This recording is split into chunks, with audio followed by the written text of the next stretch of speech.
కార్లు కొట్టేసిన వార్తలు చూయించినాం, బండ్లు కొట్టేసుకొని పోయిన వార్తలు కూడా చూయించినాం. సెల్ ఫోన్లు కొట్టేసింది, ఇండ్ల వడి దోసుకపోయింది, బంగారం దుకాణాలలో లూటీ చేసింది, కిరాణా షాపుల సరుకులు ఎత్తుకపోయింది, బంగారు గొలుసులు దెంపకపోయింది, కుక్క పిల్లలను ఎత్తుకపోయింది. ఇట్లా ఎన్నో తీర్ల దొంగతనాల వార్తలు చూయించినాం. కానీ కార్ల కంపెనీలకెళ్ళి కార్ల ఇంజన్లు కొట్టేసిన వార్త అయితే నేను ఇంతవరకు చూడలేదోళ్ళ. కానీ అసోంటి దొంగతనం కూడా అయిందో కాడ చూసిరా పోర్రి. ఓర్ని కార్ల ఇంజన్లు అంటే చాక్లెట్లా బిస్కెట్లా? గంతలకగా కియా కార్ల కంపెనీ ఇంజన్లు కొట్టేసుకొని పోయిరట దొంగలు. మళ్ళీ ఒక్కటి కాదు రెండు కాదు 900 కార్ల ఇంజన్లు అంటే మాటలా? గన్నిగానం ఇంజన్లు ఎట్లా పోయినాయో తెలుస్తలేదనుకుంటా కియా కార్ల కంపెనీ వాళ్ళు పోలీసు వాళ్ళకి ఫిర్యాదు ఇచ్చిర్రు. సత్యసాయి జిల్లా పెనుగొండ కాడున్న కియా కార్ల కంపెనీ కాడికి తీరొక్క జాగాలకు వెళ్ళి స్పేర్ పార్టులు వస్తుంటాయి.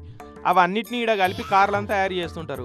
అట్లనే తమిళనాడు కాడ తయారైన ఇంజన్లను కూడా ట్రక్కులు తెస్తుంటే దారి నడిమిట్లా ఎవడన్నా ఆపి దోసుకపోయిరా, లేదు కంపెనీ కాంపౌండ్కి వెళ్ళే గోడ దాటిచ్చిరా అన్నది పోలీసు వాళ్ళు ఎంక్వైరీ చేస్తున్నారట. అయితే ఇట్లా ఇంజన్లు పోయిన సంగతి తెలిస్తే ఇజ్జత్ పోతుందని కంప్లైంట్ లేకుండా ఎంక్వైరీ చేయమని పోలీసు వాళ్ళకి చెప్పిరట కార్ కంపెనీ వాళ్ళు. లేలే గట్లెట్లుంటుంది, కంప్లైంట్ ఇస్తేనే విచారణ చేస్తామన్నట్టు పోలీసు వాళ్ళు చెప్పిరట. ఇక అట్లా పోయిన నెల 19 తారీఖు నాడు ఫిర్యాదు ఇచ్చిరట. అప్పటి సంది పోలీసు వాళ్ళు ఎంక్వైరీ చేసి ఇది ఇంటి దొంగల పని బయటి దొంగల పని అన్నది అంతా ఇరకబట్టిరట. రేపో మాపో పెద్ద పోలీస్ సార్లు ప్రెస్ మీట్ పెట్టి దొంగతనం ముచ్చట బయట పెడతారట. పాత కార్లలో ఇంజన్లు మాయం చేసిరంటే కామన్ దొంగల పని అనుకోవచ్చు, కానీ కొత్త కార్ల ఇంజన్లు కూడా మాయం చేసిరంటే ఆ లెవెల్లో కానీ మామూలు దొంగలైతే అయి ఉండరు కాదా?